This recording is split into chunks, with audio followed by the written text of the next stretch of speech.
collegefootballnerds.com. A little bit of a name change, a little bit of a brand change, but it's Daniel and Josh getting nerdy with you as usual. We wanted to make sure that we didn't limit our reach. We had a lot of fans throughout the year tell us that they would have gotten on board with us sooner, but that they thought we were a couple of Southern homers that were going to just blast their conference or team, and found out later on that we weren't. So we felt like this branding was a good time to do it and just sort of kind of push those concerns about bias to the periphery. So you know the drill by now, Notre Dame fans and Clemson fans. If you haven't already, please subscribe. And either way, give us your score prediction in the comments.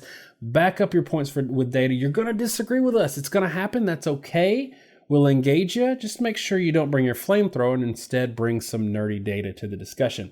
All right, Josh, we've already talked about Oklahoma and Alabama. We talked for a really long time, so we can't spend as much time on this one, but we do want to settle in with this one. Two great undefeated seasons this year, and they deserve their due. Clemson and Notre Dame, I'm a little frustrated because, you know, I've taken my shots at Notre Dame this year. It's pretty well documented on this show. I haven't loved how they've struggled with some bad teams, but I also don't love the narrative that everybody's sort of running with, that it's a Clemson and Alabama race, and they're just going to steamroll their opening round opponents, and Notre Dame's going to be entirely outmatched. And the thing that I said on the live show, and for those of y'all that don't know, we did a live show this week. It was 2 hours long. First 6 minutes audio is really weird, but it's really good discussion, and you might find it interesting if you're bored at work. What I said on the live show, and we unpacked it a little bit, was Notre Dame isn't elite at any really unit or position. Other than I said Dexter Williams, I don't think Ian Book's an elite quarterback. They've got good wide receivers, not top of the line, first pick in the draft type wide receivers. They've got a good defense.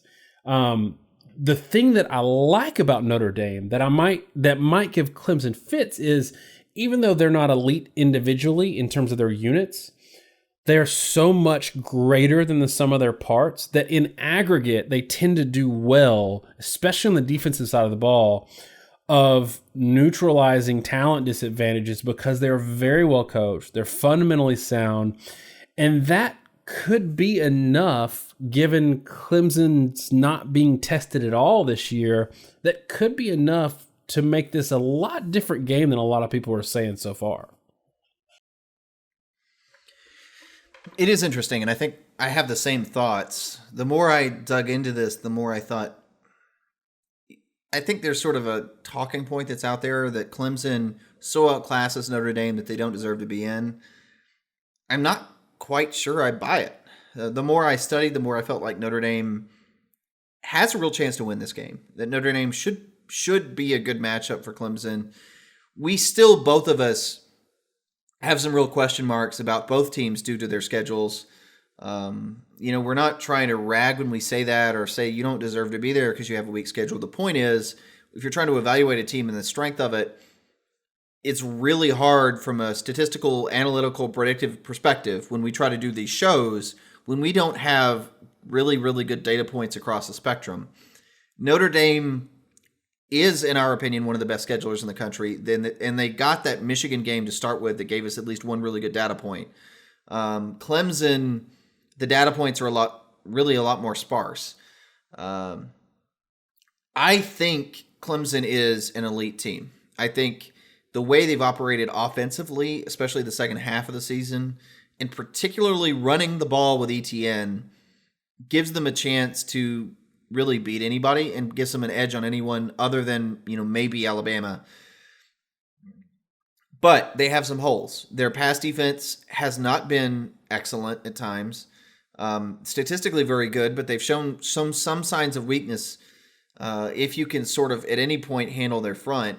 And then offensively, the passing game has been really good, but not necessarily what it was with Deshaun Watson. They haven't really shown they can take over the game against a good opponent passing the football. We can get to that a little bit later and why we think that. But yeah, I do think it's it's an interesting matchup, and I think not only is it worthy of discussion, but I don't think by any means it's a slam dunk. that one team, that Clemson should automatically just win this game. So one of the things that we noted also on the live show was that it's concerning to me if I'm a Clemson fan. I don't know what's going on with the secondary. They have such a great front four, and they have such elite talent at every position. We saw Kellen Mond and Jake Bentley kind of struggle in SEC play. They were good, not great quarterbacks. They had their moments, but for the most part, these are average teams with average quarterback play throughout the year. But these two data points we have against Clemson, they lit them up. And, it was combined 940 yards passing. Yes, Clemson beat South Carolina by a good margin, but South Carolina had like 15 of 22 and they're too deep out on their defense. And I'm not making an excuse. Like, Clemson is a better team than South Carolina, full stop. End of the year, they were a better team than A&M than they were in the beginning of the season, full stop. They would have beaten A&M worse if they played them right now. But does it concern you a little bit if you're a Clemson fan with Ian Book coming in, who has not been an elite quarterback, but he's been very capable, given what we saw against the two kind of known quantity data points from these SEC quarterbacks? I think it is pretty concerning. And, to your point with the South Carolina game, I hope Clemson fans that tuned in for our preview for the Clemson-South Carolina game maybe have a little more respect for our opinions on stuff we were saying. Because a point that I made a lot in that game was that South Carolina, I didn't think was going to beat them. I didn't think it was going to be particularly close. But we repeatedly noted South Carolina was going to be the second best team they played. And that the gap between the rest of the ACC after Clemson and the SEC is a chasm. In terms of, if you combined all the metrics, and there's a friend of our show that is on Twitter, and he put together sort of an average of all the major advanced metrics out there, ESPN's FBI and S&P and F+. Clemson, it was Alabama 1, Clemson 2, and then SEC's number 2 through 12 were the next best teams before Miami, who was the ACC number 2. So you had 12 SEC teams ranked ahead of number 2 in the ACC. What we saw from Clemson was some signs of weakness that were never able to even be sort of semi-exposed in ACC play. It's not a reflection on Clemson. As we've said all year, Clemson is an awesome football team. But getting sort of an objective data point about them or having some sort of objective opinion is tough because the schedule against ACC teams this year in what is probably like once in a decade worse or generationally bad singular year for the ACC is really, really hard. Is this 2014 Ohio State, who played in one of the worst Big Ten seasons in the past couple of decades, but was a dominant football team, and they won all those games just like Clemson did this year.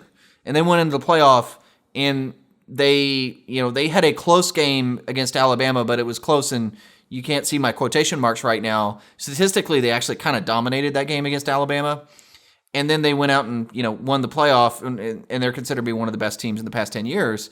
Is that what Clemson is, or are they kind of fool's gold? That's hard to say.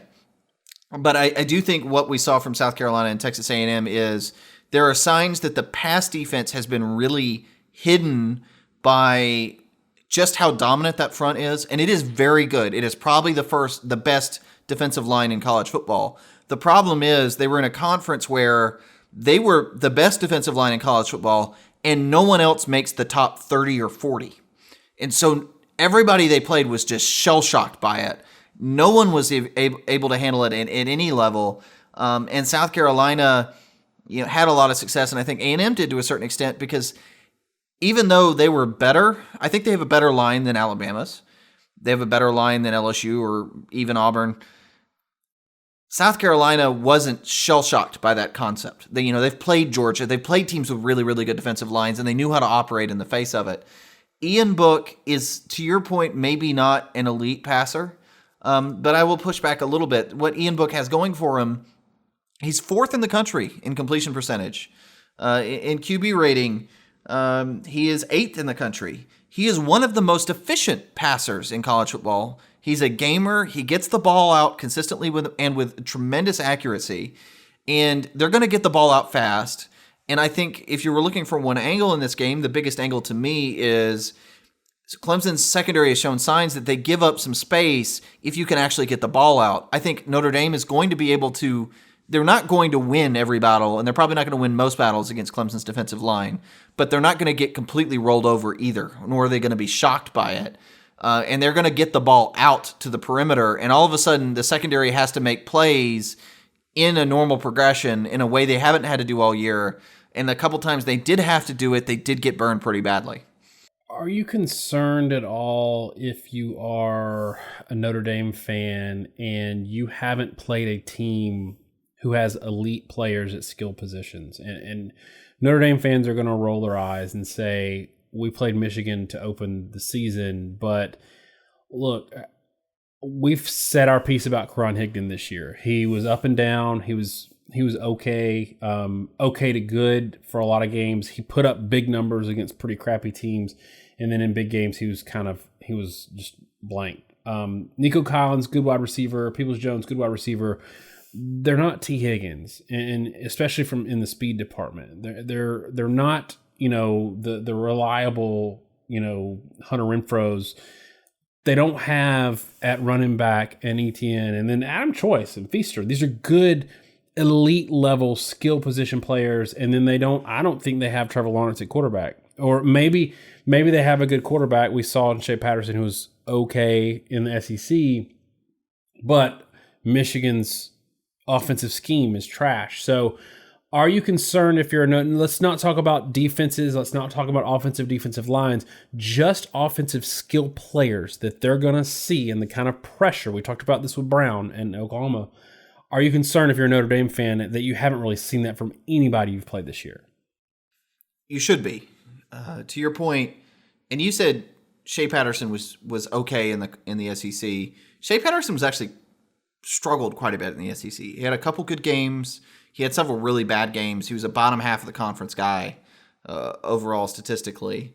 And we took a lot of flack, or I took a lot of flack. I put out a video preseason talking about Patterson, and I think we had a couple Michigan fans comment on it now, where I had said at the time, Heisman talk that they had at the time for him was completely unrealistic based off how he'd done in the SEC.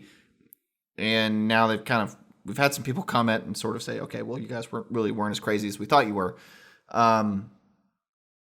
Nobody on their schedule has been even remotely on this level. Bryce Love's a guy you leave off as an incredibly talented guy, but this is kind of the problem Notre Dame's schedule this year. Bryce Love has not been effective at all, and it's really due to the issues that Stanford has overall offensively. Clemson has, in my opinion, easily one of the best receiving corps in the country. I think Trevor Lawrence gets too much credit for the offensive success at Clemson. I think Trevor Lawrence, if you were to look at all the skill position players, quarterback is probably the worst of the three. I think Etienne at running back is phenomenal and has been extremely good. I will say he has been slowed down a couple times, and it's easy to assume that he's completely dominant. North Carolina State held him to 2.6 yards per carry. We talked about this in terms of that game, that North Carolina State was the one team that would be able to stop the run. And we were kind of curious to see how that would work out. Well, they did actually stop Etienne for the most part. It didn't matter in large part because North Carolina State, and we're not trying to talk about defenses, but they ended up, it turns out that they had one of the worst secondaries in the country, and they just hadn't played anybody that had thrown the ball. Their schedule was kind of weird. Early in the season, they didn't end up playing people. So right now, I know they're worse. I think they finished the year 110th in yard per attempt allowed. So it turns out North Carolina State secondary is one of the very worst in the country.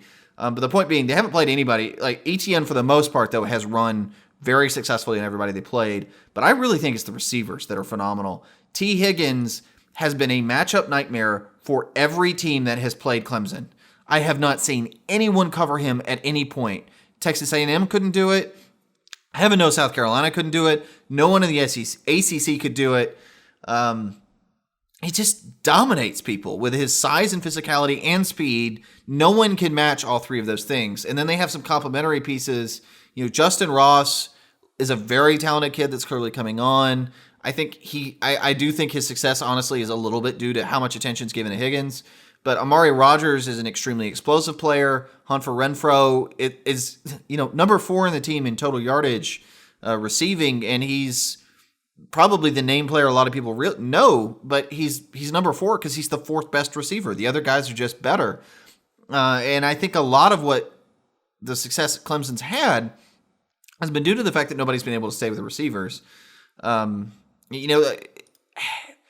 caveat to this, it really is, to me, one, it's the fact that the success Clemson has had has to be relative to the teams they've played. And I'll throw out a statistic for that.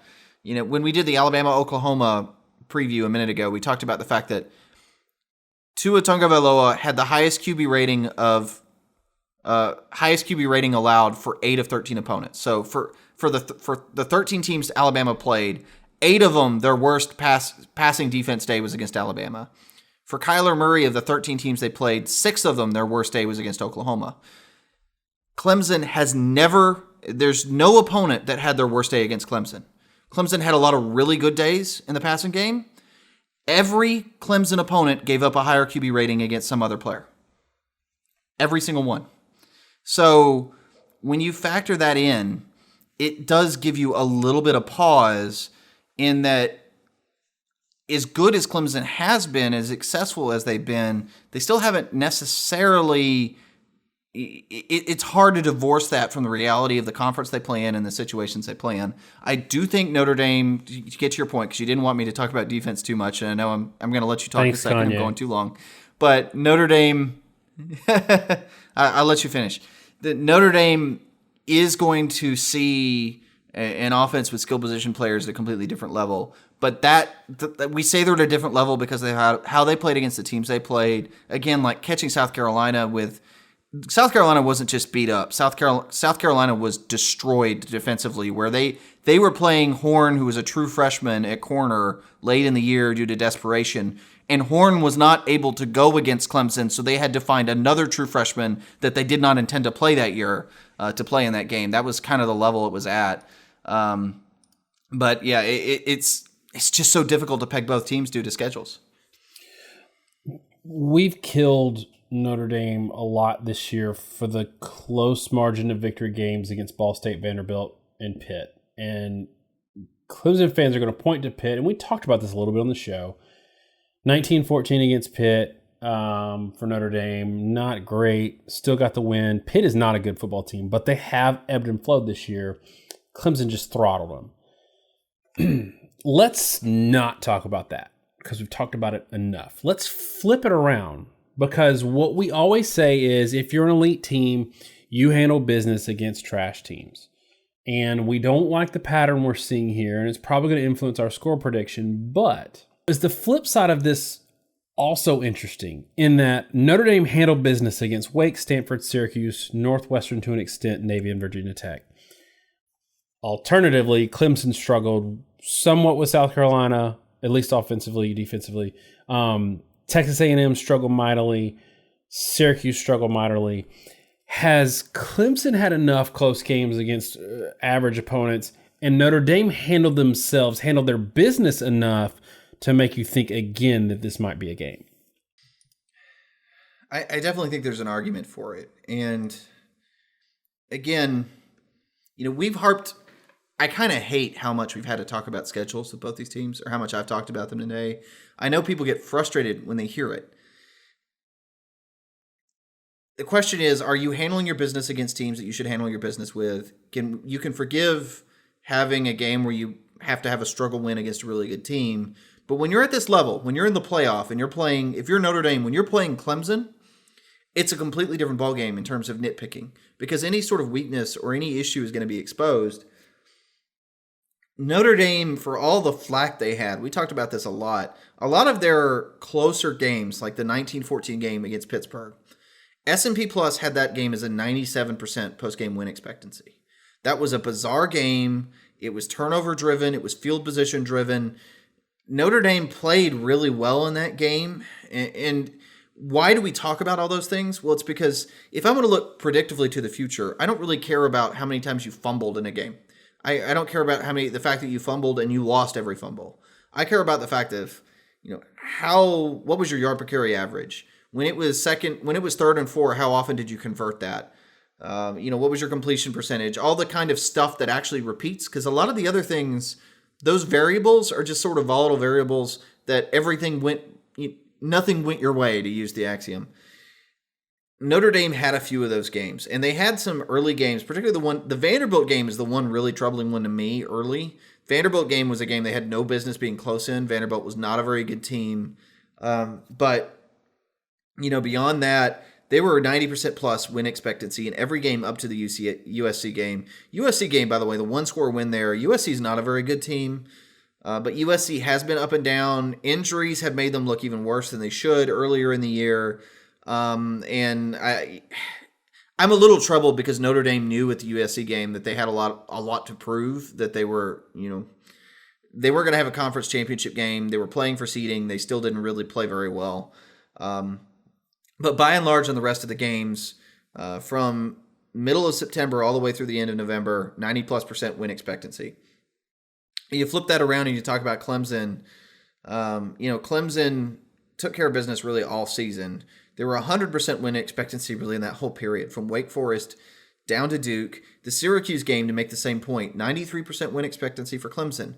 Clemson in that game, we were watching it, texting back and forth way back when, and we were kind of discussing the fact that if Clemson ever really felt like just running the ball every play, they were going to stomp Syracuse into the dirt, because Syracuse could not stop Clemson from running the ball when they actually wanted to.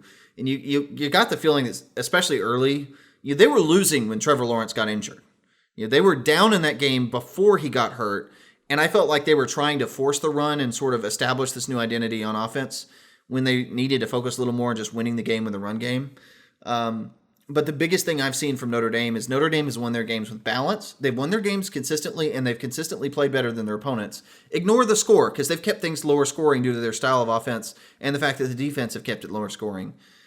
Clemson has really relied on blowing teams out by running the ball with big plays for the most part. They've played very few pass defenses that are very good. Duke is 34th in S&P in pass defense, but the other better quote, defenses they played, Boston College, for example, Boston College is 51st in pass defense. They're not very good in S&P+. Similarly, Florida State is 41st overall, but 48th against the pass. They're not great this year either. Clemson has had success. This is my problem with the fact they've had success passing the ball, but they've really relied on running the ball to blow people out. I don't know that they're going to be able to run the ball to exhaustion against Notre Dame and have enough success to just destroy them. So that's sort of my takeaway, that both these teams have been very consistent, but they've been consistent in different ways. Notre Dame has been balanced more than Clemson has been. And then that's another reason to think that Notre Dame is still going to be pretty successful in this ball game. And I know it's not numbers related, but how much of Clemson's experience in the playoffs, having been there so much, impacts this game? Or is it something that Notre Dame's played enough big games, coached enough big games, that's a talking point that a lot of people have, but it's really kind of overblown? I do think it matters. The playoffs are a weird thing. Bowl schedules are different. You have 15 days to practice usually. You don't really know kind of how your team's going to react to it and how to react to the layoff. The players don't quite know how to handle it, because being a football player in college football is very routine based. You've got your practice schedule Monday through Friday. You have a certain day you do installs, a certain day you do walkthroughs. That all kind of gets thrown out the window in the playoffs because it's so late. And especially if you take sort of forward looking, right? If you were to win the semifinal and move on, Clemson has an advantage, and the players have all been there. They've all been there. They've all done that. They know the schedule. It's comfortable. Notre Dame has not. Now, I think there's an advantage to Notre Dame that their guys are going to be pumped for the fact that they're in the playoff for the first time. They're all going to take their Christmas breaks and probably be studying film and gaming up for Clemson. I think there's a danger for Clemson's team that they could come into this game flat or kind of unprepared, where their team realizes very quickly that they didn't prepare the way they should have prepared, or with the intensity or motivation they had needed to. I'm a little less concerned with that, though, because the past several years, what we've seen is Clemson especially a couple years ago in 2016, they were not a great team for most of that season. And they went into the playoffs, and the end of the year, they just turned it on. And they operated at a completely different level. The offense kind of kicked into gear, and they became a lot better. 2015 wasn't too different. Clemson has improved at the end of the year and peaked at the right time. They kind of look like they're doing it again this year with the way they ended the year. So I don't know if it's per se when I'm referring to that. I think Clemson's familiarity with a playoff is probably offset more by the fact that it's another playoff game, whereas Notre Dame, it's going to be their Super Bowl.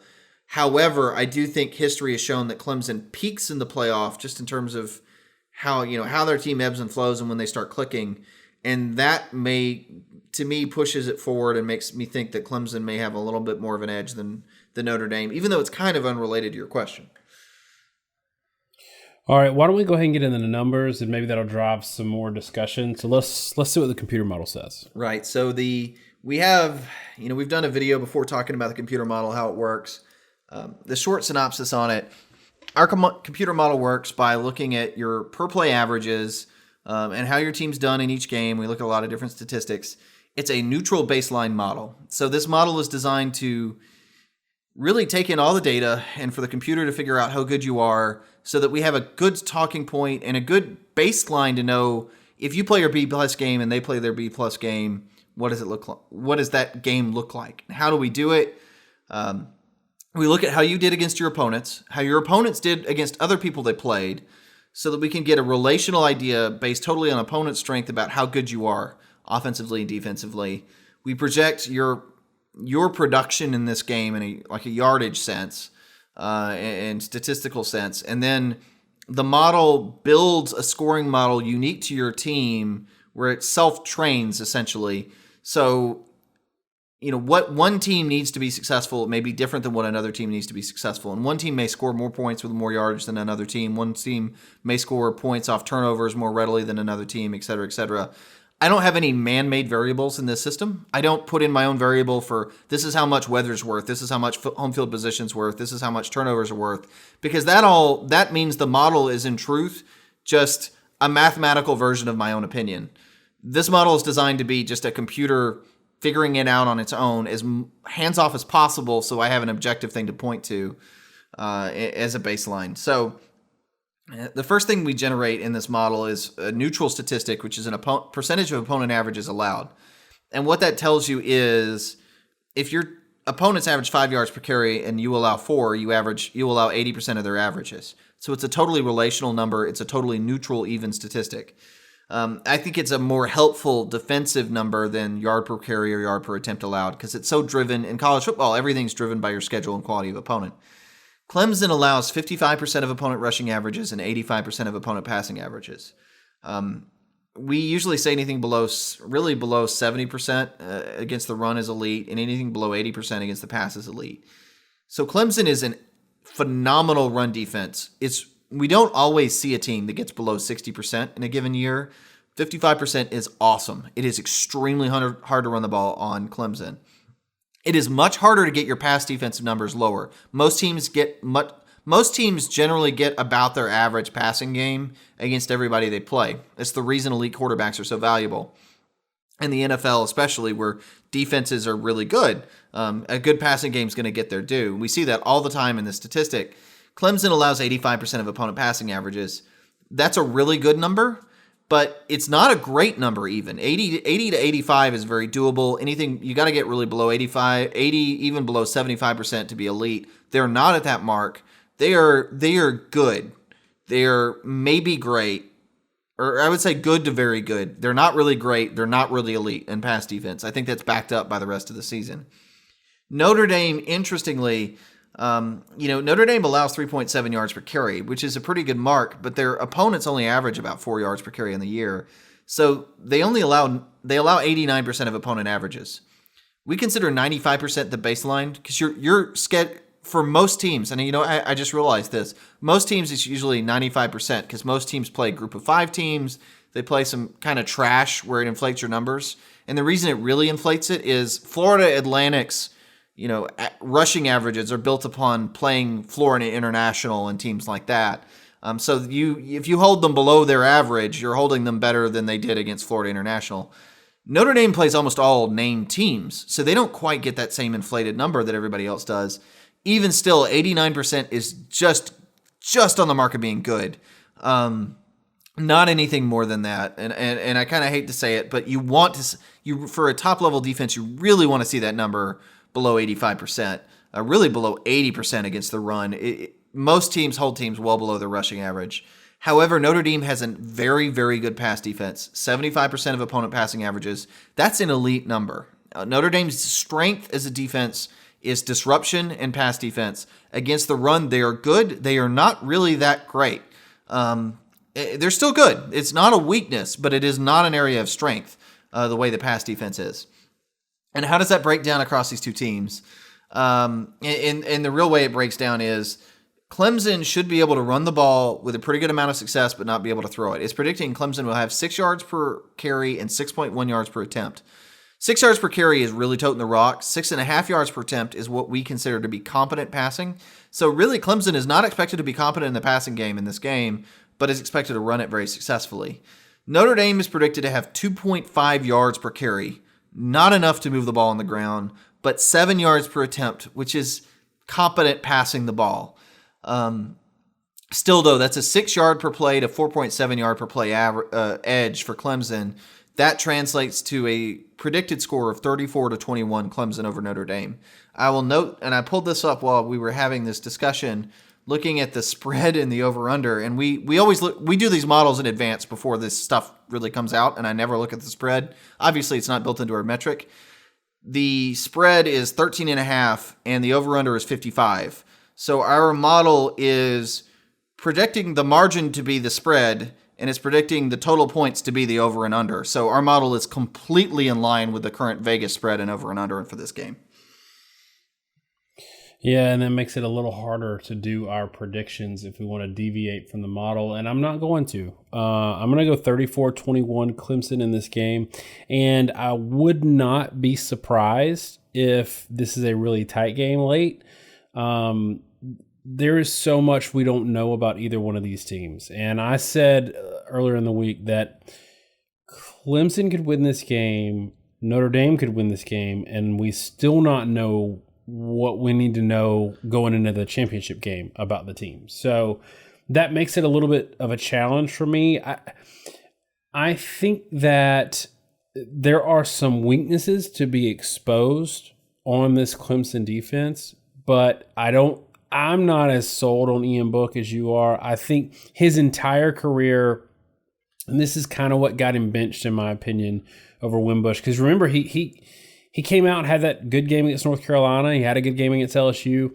He is a dink and dunk kind of guy, and that's what leads to the higher completion percentage. So that's not the kind of guy you need against Clemson, and that's why Jake Bentley had such good success, because he was bombing, and that's kind of his MO. So 34 to me is representative of a team that's going to struggle with the skill position players, but not, I don't think Clemson has their way with Notre Dame. I still think Notre Dame's a well-coached team, a very good defense, where, you touched on they're 33rd in run defense and second in pass defense. But I think that the ability to run is going to give Trevor Lawrence a little bit of a breather. So 34-21 is what I'm going with. Tell me what you got.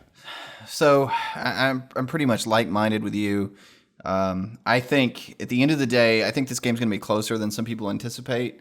I think both points you made, that I think the way Clemson plays most teams in Venerables is they're very aggressive. They play their back seven close to the line of scrimmage, and they really challenge you. And you beat that by being aggressive offensively. In the bowl game last year against LSU, Notre Dame had a lot of success by just tossing balls up to, obviously they had the Emmanuel St. Brown catch, but the guys like Boykin, they still have the ability to threaten teams vertically. And Ian Book shows at times he's been a little fearless in throwing the ball, which can be good or bad. But Clemson's defenders haven't played the ball well in the air. The problem is like you said, if they try to dink and dunk, the way Clemson presses you at the line of scrimmage, those plays aren't going to be very successful. You're not going to move the ball dinking and dunking, and they're not going to be able to run the ball at all. They really probably are not against Clemson, and not many teams are going to be able to, period. On the flip side, though, I think Clemson is probably going to come out trying to be aggressive on offense, and I think the passing game is going to struggle. I think the receivers are very good, but they have not played anyone even remotely. South Carolina and Texas A&M were some of the worst, especially the end of the year South Carolina, but Texas A&M was one of the worst pass defenses in the SEC, and South Carolina at the end of the year was easily one of the worst. And they haven't had any, and I mentioned the SEC because the ACC just generally doesn't have any good pass defenses this year. They haven't been challenged to this level. I think they're going to have trouble throwing it. I think they're just going to make up for the fact that they can run the ball very, very successfully. I'm not going to go quite with the model, but I'm going to go pretty close. I'm going to say 34-24. I think this game is going to be closer than a lot of people expect, especially early. I think Clemson, over the course of the game, starts to wear down Notre Dame enough that they run the ball to get up a couple scores and walk away. I have no confidence against the spread, and I feel like I'm probably going to be wrong. But I do think this is going to be a close game for the most part, where basically just Clemson runs the ball well enough to win it in the end.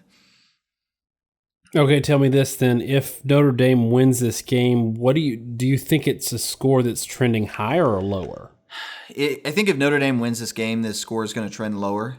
I think if Notre Dame wins it, it's going to be because they're able to stop Clemson's run game and that Clemson probably isn't able to compensate.